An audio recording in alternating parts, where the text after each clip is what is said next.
Yes, John Robb here with JJ Burnel. We're here to celebrate the fantastic upcoming Stranglers album out in September, I believe.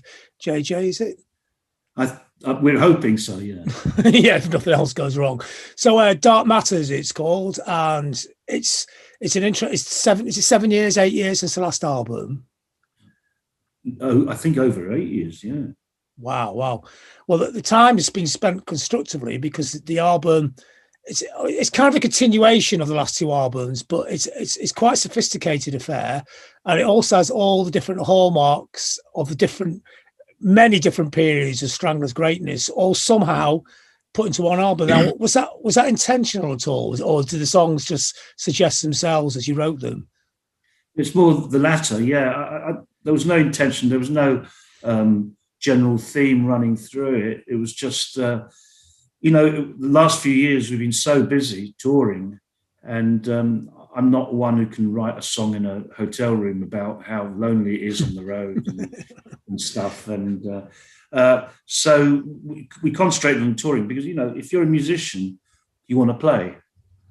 I'm assuming you want to play to live people, and not just in front of a camera. So that took up most of our energy and time over a few years. And I've accumulated about 300 ideas, but not one single one which I could complete. So when we slowed down the touring, we started making sense of lots of ideas, and not only just mine, but Baz's as well. And just before the lockdown, we had actually recorded most of the tracks that you've heard, and with Dave on them. And then the lockdown came, and as you know, Dave passed away and he's on 8, I think, of the 11 pieces. And then, of course, I was still writing in lockdown in France. And, obviously one of the songs is devoted or dedicated to Dave. So he's not on that. And then there's one acoustic song where I'm playing acoustic guitar and Baz is singing. And I managed to complete a couple of vocals here in France and send them over to England. They're not brilliant. I need a bit more direction. So one of them was good. So we've mixed that into what the whole band had already recorded. And then I'm trying to come over to the UK this week, actually. But I'm not flying, I'm going to drive up. So it's a 2-day journey, about 1,500 miles. And then spend a couple of days, 2-3 days in the studio, complete it. And then also going to do a French version of one of the songs and a Japanese version I'm trying for the first time. So which song are you doing a French version of? Down. A song called Down. Mm-hmm. Why that one specifically? Was that written in French? Was that initially a French lyric or? No, it wasn't.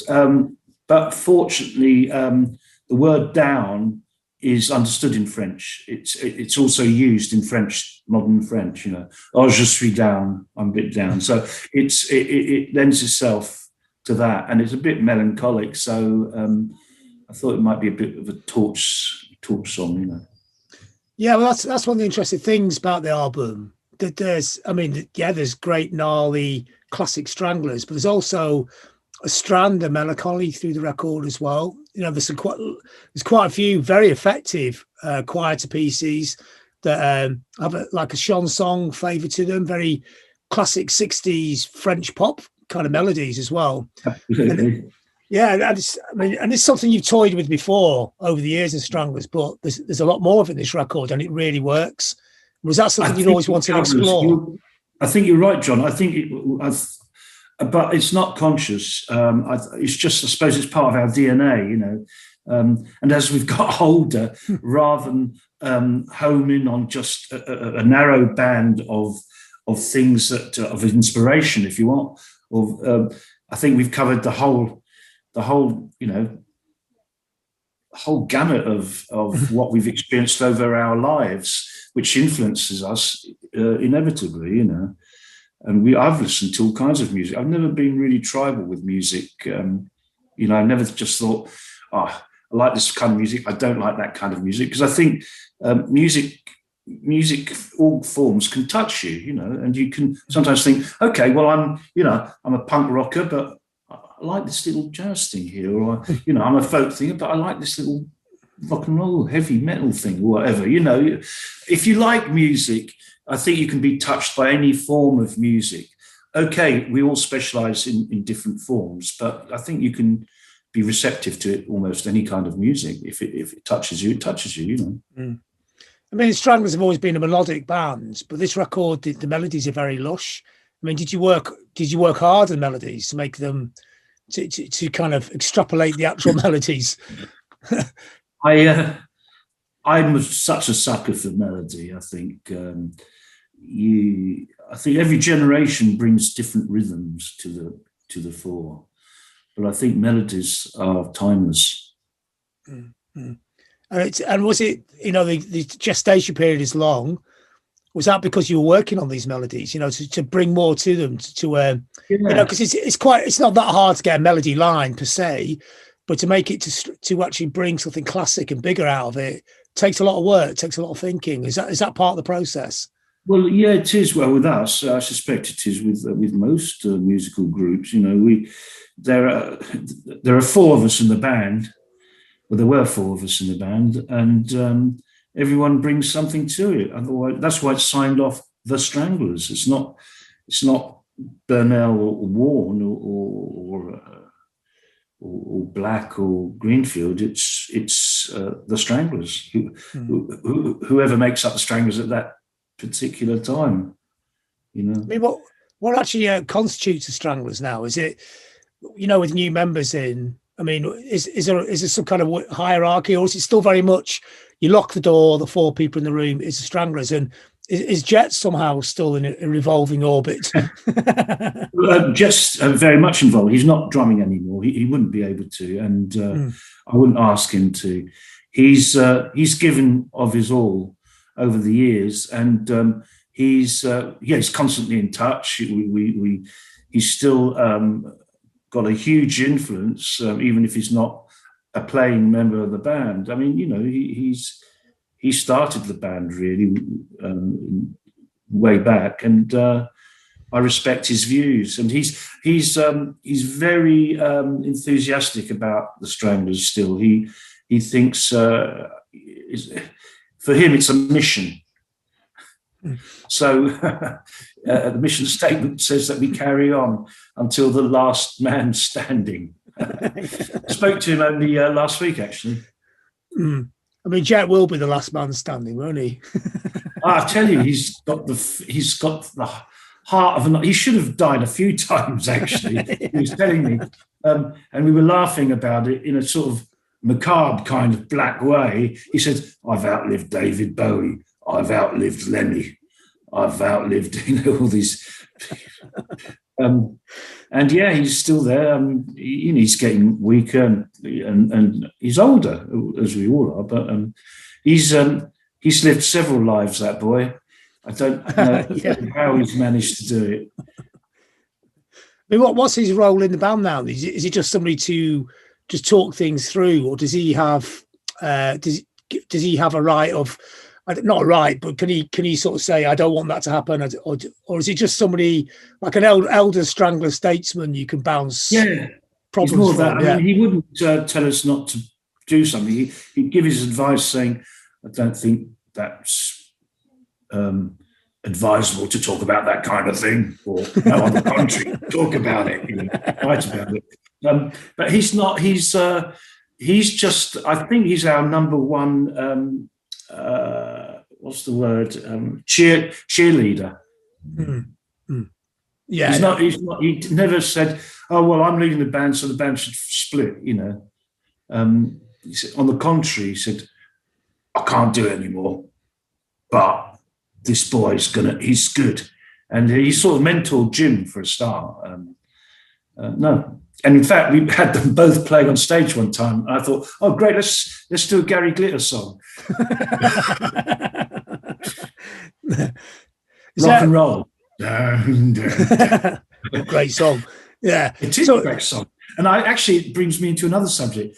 The others denied me that we played it with the two drummers, and then we said, God, let's play it live. They said, no, you can't do that. It's going to do. Hold on. He didn't write the fucking song.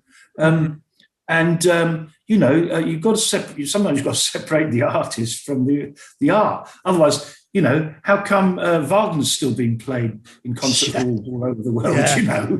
Yeah, every book, every film, everything's tainted. You could disagree with what the person did, but it doesn't affect the art. I mean, some of the greatest art's been made by some of the most horrible people, hasn't it? Absolutely. That's my point. And the other way around, actually, some of the most boring art's made by some of the nicest people. Yeah. So was it Jet's importance when Dave passed? Was that like, obviously it's an incredibly difficult period, a lot of decision making, do you carry on, don't you? Was Jet very key in that kind of point in time? Well, Jet and Dave were certainly so keen, much keener than me to carry on the Stranglers when Hugh left. They talked me around. When Dave passed away, we'd already done most of the album, as I said. So my only priority actually was to complete what we'd started.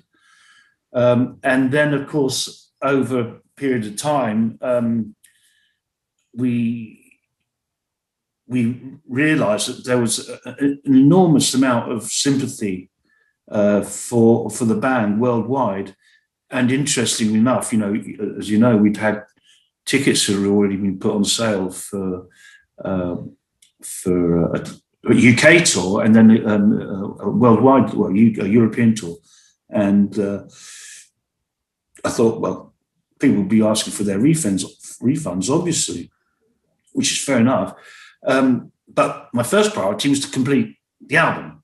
And then secondly, I started getting calls from my agent, said, look, you're not going to believe this, but we're selling more tickets now. I said, how can we be selling more tickets? He said, maybe, fuck knows, I don't know. But we are. I said, but don't they realise that Dave's no longer in the band? They said, yeah, but they probably trust you to come up drums. I don't know. But Dave had disciples. He had people who really studied his playing. A few of them, and a few amazing keyboards players who learnt from Dave, because Dave had a unique style. Although in some instances it resembled Ray Manzarek's style, but lots of other stuff is just unique to Dave, at least I thought. And then I started hearing from other keyboards players who could play like Dave. And of course, then I suddenly realised one of these guys was a guy I'd worked in the studio with 20 years ago. And he'd been in a Stranglers tribute band. So bit by bit, we started thinking, well, maybe we could carry on. And so we've left it at that. So he's the mystery new Strangler then? Yeah, but he would be unveiled to the world at some point. But it's certainly no disrespect to Dave. If anything, it's in honour of Dave, because it's someone who's trying to who's learned at his feet, if you want, or at his fingertips. So we'll see. Well, the way I look at it, we were lucky to have Dave around that long, really, to see somebody of that incredible skill and that talent playing in the band, nearly 50 years. I mean, that's a pretty good deal, isn't it? It's amazing. He brought so much to us, and also it's I'm finding it a bit difficult now. Yes, I mean, God, it's somebody you'd worked with for so long. It's someone I worked with, knew and loved for 45 years. So it's we've all the whole world suffered loss this past year, especially. So it's and everyone has to deal with it individually. in their own way, you know. I mean, that was always one of the things about the Stranglers. It was always a very, very tight unit, wasn't it? It was. Yeah. Well, everything we went through and all the opposition and the punch-ups and the downs, the commercial downs, the highs, and, you know, when you're that close and you share all those things together, of course it creates a bond. You just have to ask people who've spent a few years in the forces, you know, or people who've been in Afghanistan. So you create a bond. It's a shared experience which binds you, you know. You know, it's like us growing up with a certain band, you know, outside Stranglers, or for, you know, the people who followed the Stranglers. We all have a common bond because we've shared certain life experiences together. And everyone has that, you know, families. Was Dave's passing a complete shock, or did you know it was coming, you know, when he went to hospital, or was he went to hospital, and I spoke to him 3 days before I heard the news, because I actually got through to him in hospital. He wasn't saying much because he was pissed off being in hospital, but he was fading. He faded very quickly. But he had underlying health problems, which is apparently one of the common denominators. You know? Yeah, I mean, it's a cruel disease, and if he finds any disadvantage, it takes advantage of it, doesn't it? Yeah, that's right. I mean, what with the album itself, or I mean, with the death of Dave and these times we're living in, is that one of the overriding kind of atmospheres in the album? The album's called Dark Matters, and it's got a fairly dark piece of artwork. As a cover, is it? It's another play on ideas, play on words, because, you know, scientists are looking for this this thing called dark matter, which they think binds the universe, but haven't found it yet. So it's that idea plus the Stranglers have always been involved with darkness.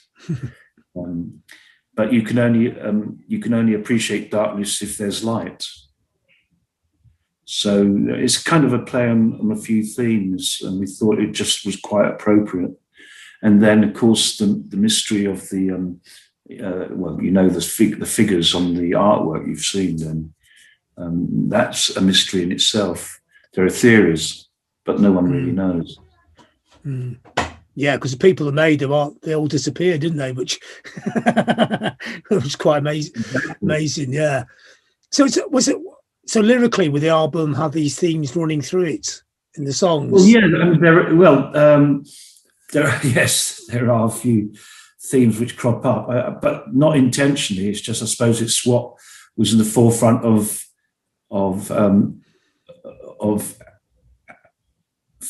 our writing. You know, just so happens. I mean, there's not one song about sex. I'm sure I wanted to do a sex song, but well, like that could be the next album. No, I'll let the rappers do that. Well, old people can have sex as well. Absolutely, but hopefully discreetly.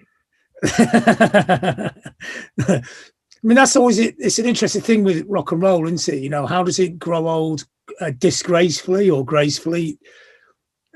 Well, we're entering uncharted territory, really, aren't we? Because at one point, no one over the age of 12 was doing rock and roll. But us 12-year-olds have grown into older geezers or older people, older girls. So we're kind of creating a template which haven't really haven't got any really not many prior examples of it. So yeah. I mean, also one of the other things I thought when I listened to the album, I noticed there was that kind of almost proggy playfulness in the tracks. I've got to blow my nose here. There's so much pollen here. I remember I think the last time I interviewed you had hay fever.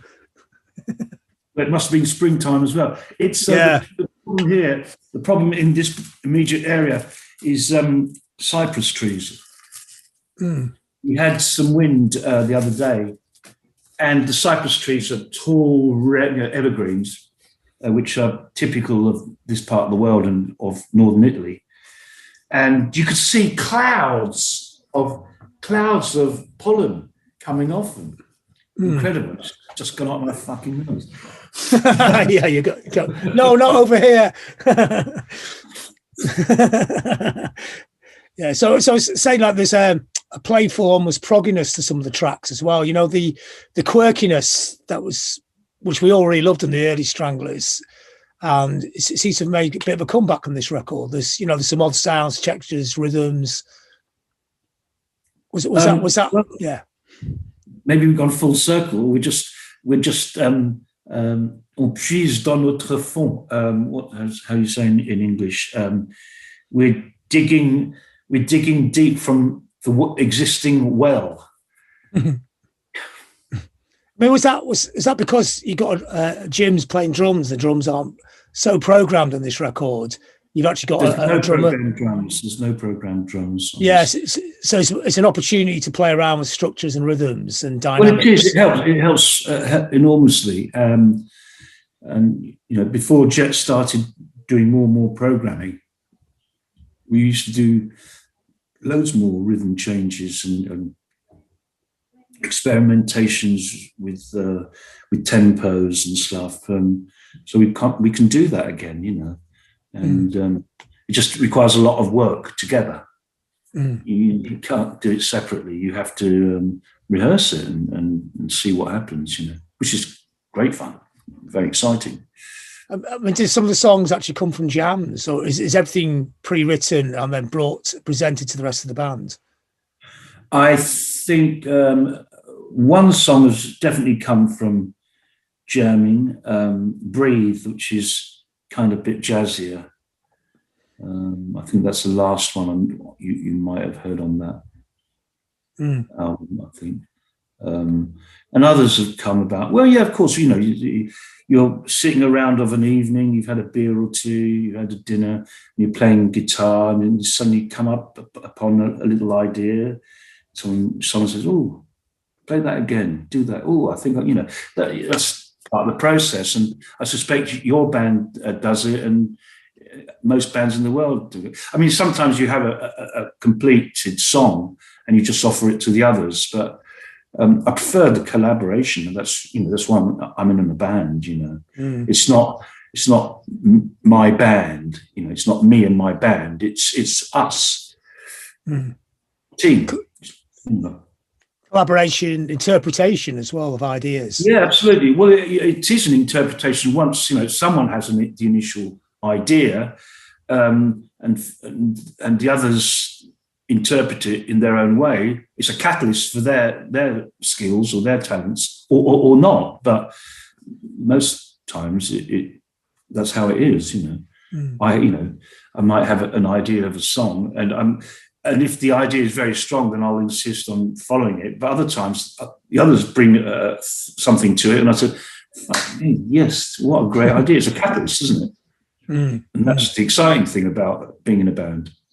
Yeah, because it's almost like a third party, isn't it? Yeah, for sure. Yeah, and it's probably got the most acoustics on it since Feline. There's a lot of acoustic guitars going on, which sound great. I mean, is that because you've been playing acoustic more? You've been dusting down your flamenco skills? I've been living with the acoustic. I got my class. I took out my classical guitar, which I hadn't played for years, and it's in here. I bought it 30 years ago in Madrid. Spanish guitar, fantastic. Yes, I've been. We've had so much more time to do stuff on our own, so I've started playing that. But the acoustic thing actually had recorded before the lockdown, because Baz used to come down here quite regularly and spend a week or so with me, and once he even came down on his motorcycle, which is a long journey for him from the north of England there. It must be 1,700 miles, something like that. I don't know, 1,500 miles.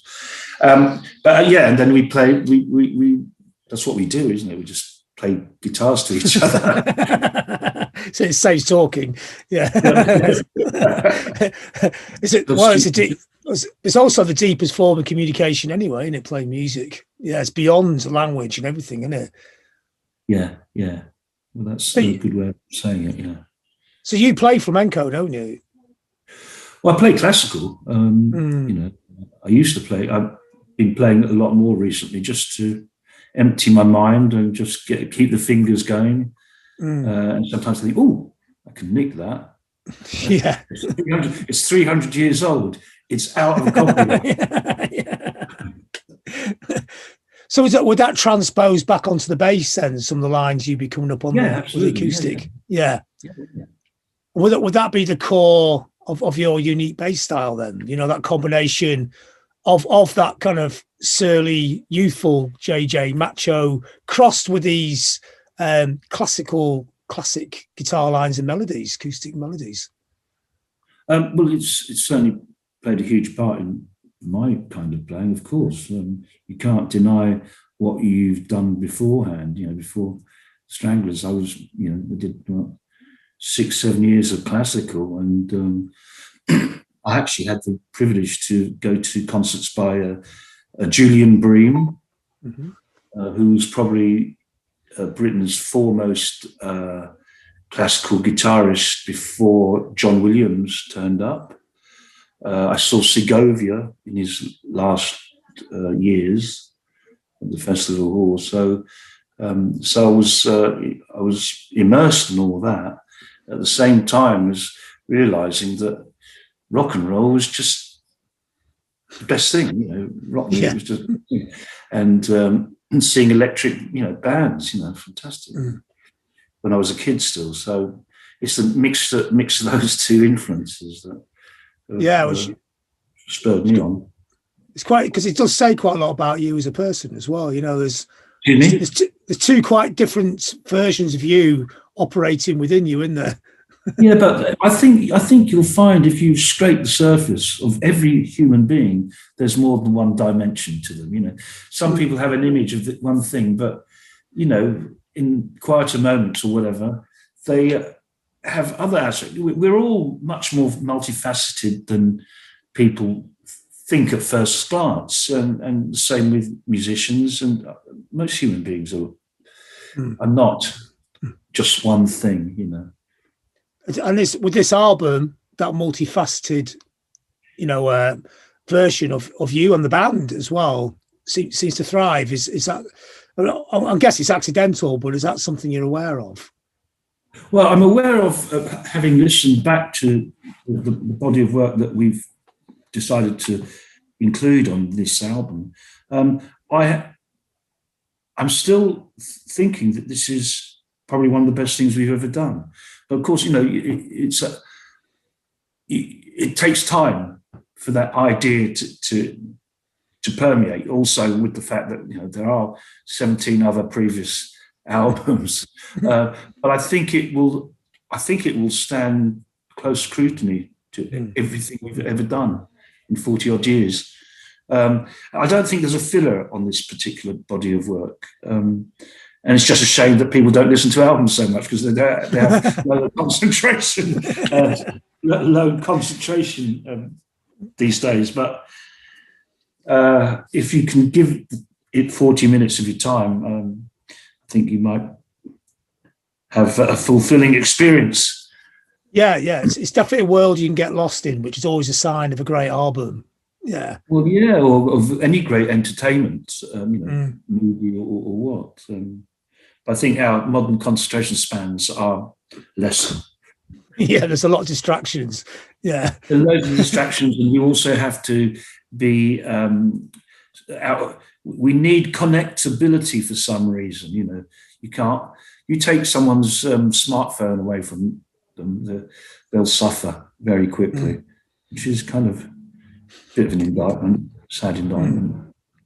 Or just another phase in humanity. I don't know. We'll have to wait another 100 years to see how this one pans out. So there's got 100 years. We'll find solutions. We're good at solutions and problems. Well, there are all kinds of different things on the horizon, aren't there? Yeah, like Water, maybe, like the opening track of the album. Yeah. Like water, like China, like Russia, like the weather, you name it. Sustainability of the planet,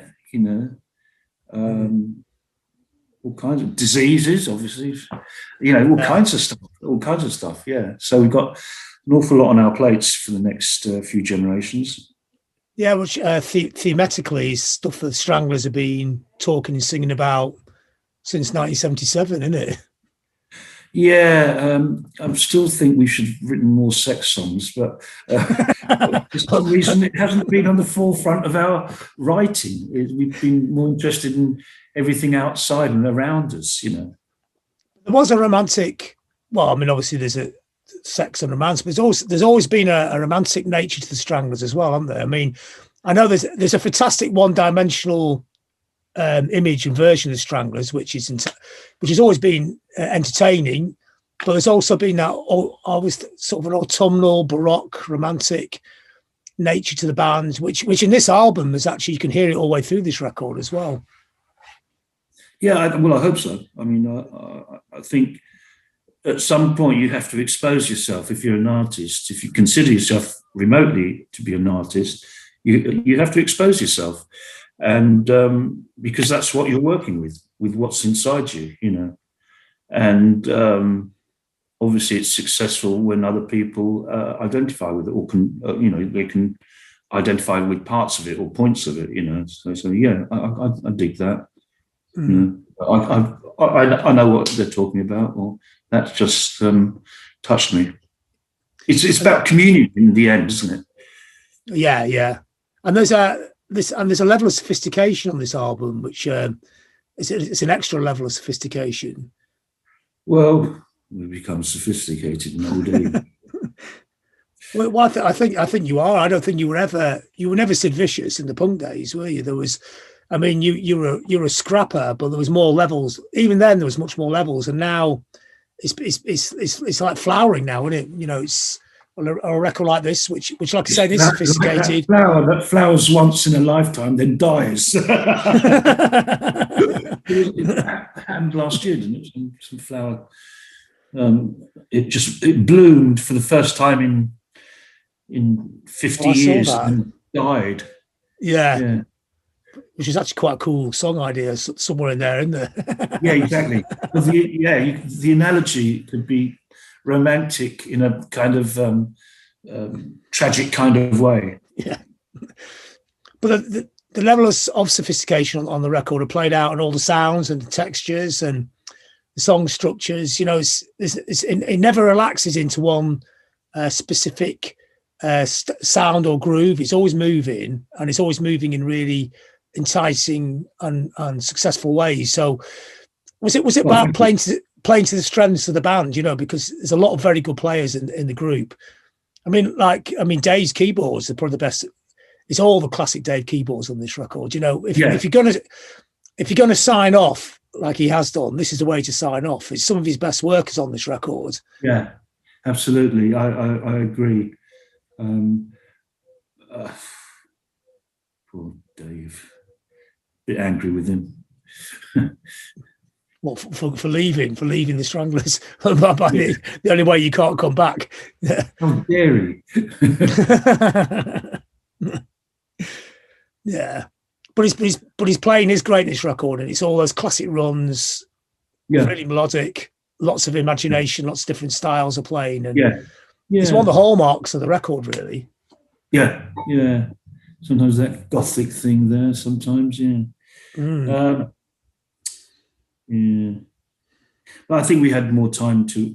Also, I mean, one thing that the Stranglers don't have is a commercial imperative to release stuff, So that's a luxury, So there's not a single filler on this, and even songs like the song called "Lines," which is just about the lines on our faces, which is pretty empty. It's quite it's quite empty. I'm hoping some country and western singer will take it up. I get a huge hit. Lines in my face. Yeah, well, I thought that was really good. Else, you know, it was a good song because sometimes the micro detail in the song, you know, something's a very small idea can play out in a song to something that's really massive, can't it? So yeah. You don't need to put the kitchen sink in with that particular piece. Yeah, so there was ones like that where it's basically just you and the acoustic. If I remember, it's on that track, isn't it? And it's me and Baz. I think, yeah, me and Baz, and I think there's a bit of a single note keyboard which we added, which isn't Dave. And that can be contrasted with tracks. I think the second to last track on the album is that White Stallion, which is got the choirs. It's got the bombast and the dark prog to it, it's a great track. So there's quite a variation there, isn't there? It's huge. I mean, it's huge. I think it's as extreme as you can get, really.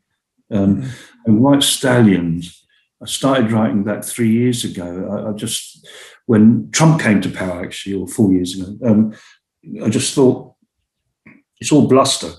And America's losing, well, I think it lost probably the moral high point a while back, but let's face it, America's safeguarded the West since the war, predominantly. And with it has come a lot of her culture and her influence in the world.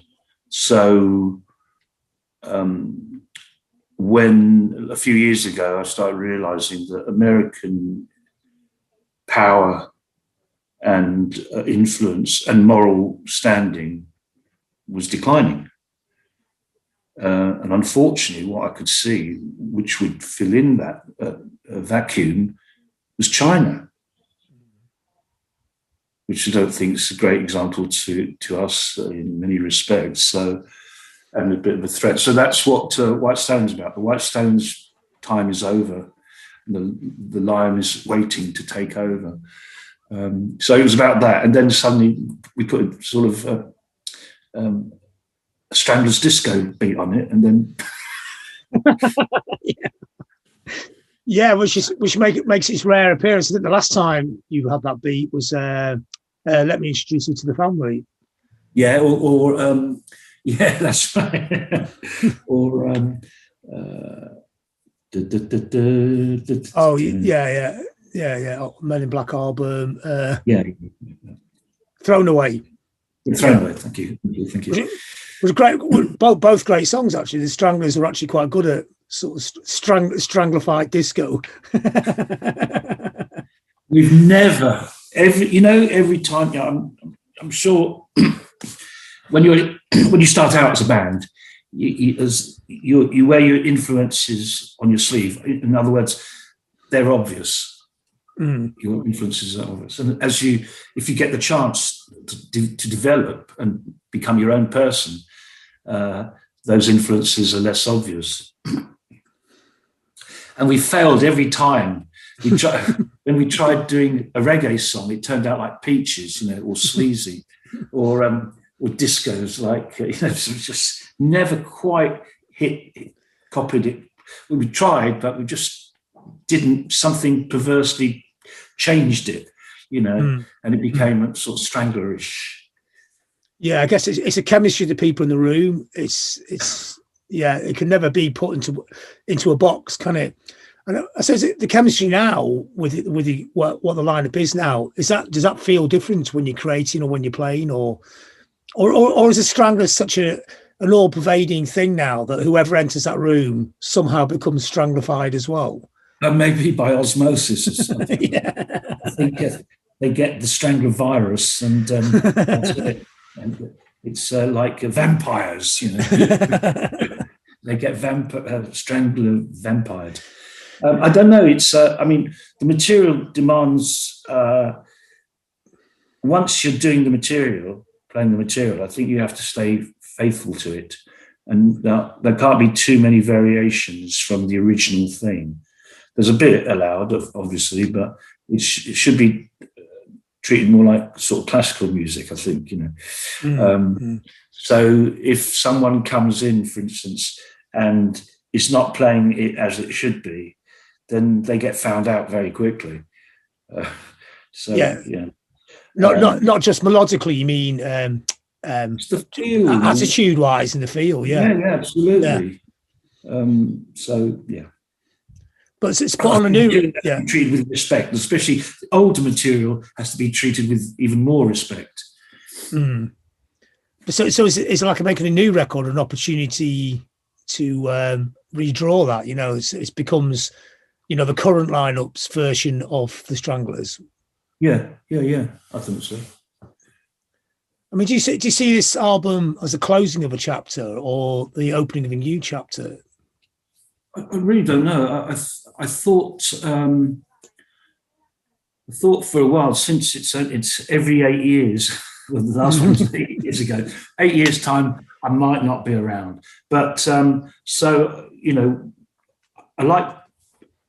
like to think that every album is the last one. So you just expend yourself on it, However, after a good 6 months of being down about Dave, and still, and having my moments still, I've got a renewed enthusiasm to play. So we'll see. I mean,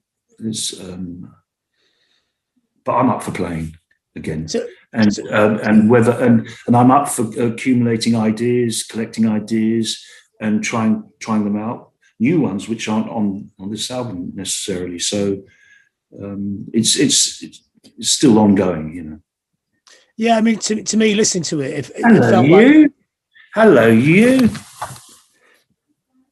My love. Oh, wow. My love, yeah. Yeah. Oh, wow. What kind of dog is that? It's a white Swiss Shepherd.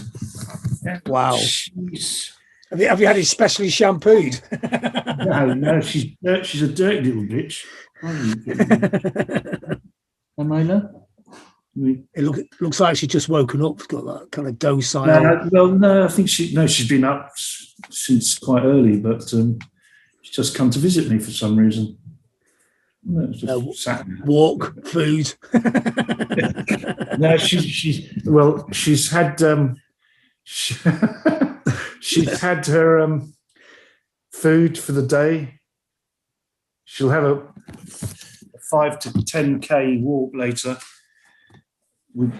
It's quite mountainous here, so it's quite, you do a 5K walk and it's like a 10K walk on flat, Yeah. Good for the glutes. You know about it. Oh yeah. Still training, still there. Keep on top of it. Yeah. So I mean, just sort of wrapping up now, really. But what? So I mean, for me, listening to the album, it did sound like the start of another Stranglers. Really, there's one kind of dominating theme what the Stranglers is, but lots of little versions, chapters as it goes along. And this didn't feel like, the last two albums, the next along, part 3 of that great revival. It was like another step into a different space, a different sort of sound, different sort of nuances to the record, different ambitions to it.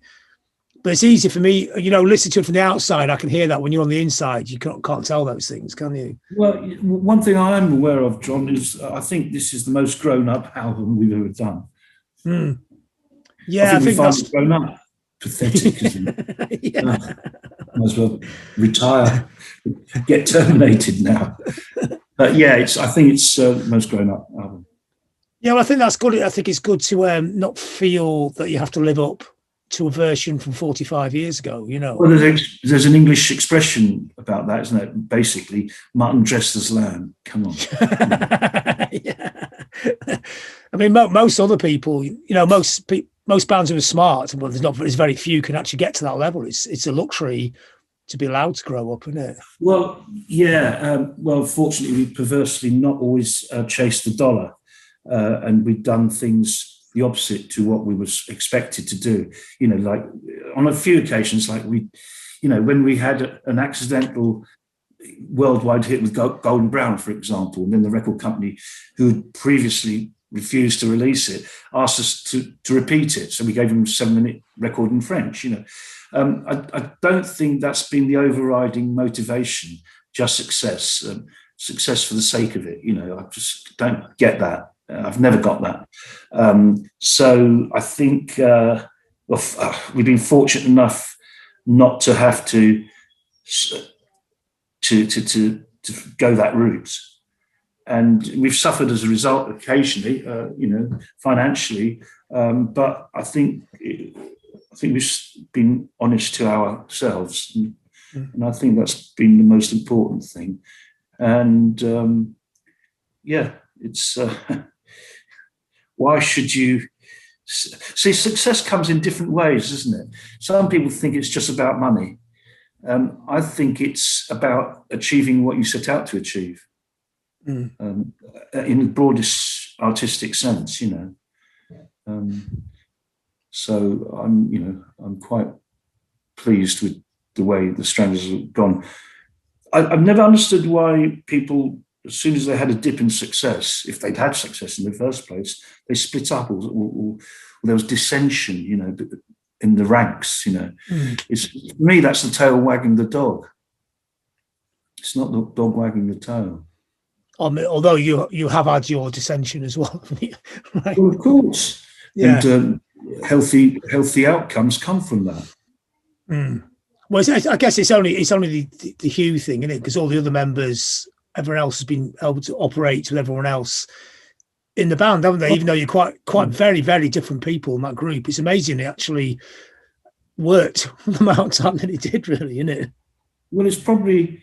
I'm sure it might be more amazing if we were all the same kind of people and we'd stayed together.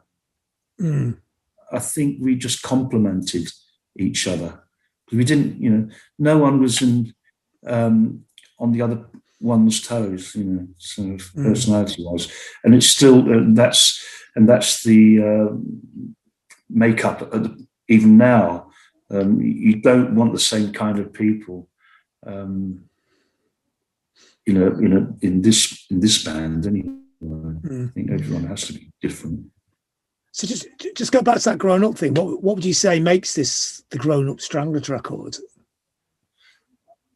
No need to subscribe to anyone's ideas of what the Stranglers should be, and the subjects are pretty grown up, I think, and the musicality of it is grown up. And it's no good pretending to be what you're not, or what you are no longer. I guess the hard thing's to find out what you are, isn't it? In the next bit, that's why people get stuck. Yeah. Well, you're shooting in the dark, which I think is artistically a good thing.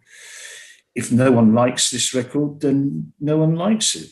But I'd be disappointed, but not more than that. I mean, I think we've achieved something really quite monumental with this stuff. So we'll see. Brilliant. Well, thanks a lot, JJ.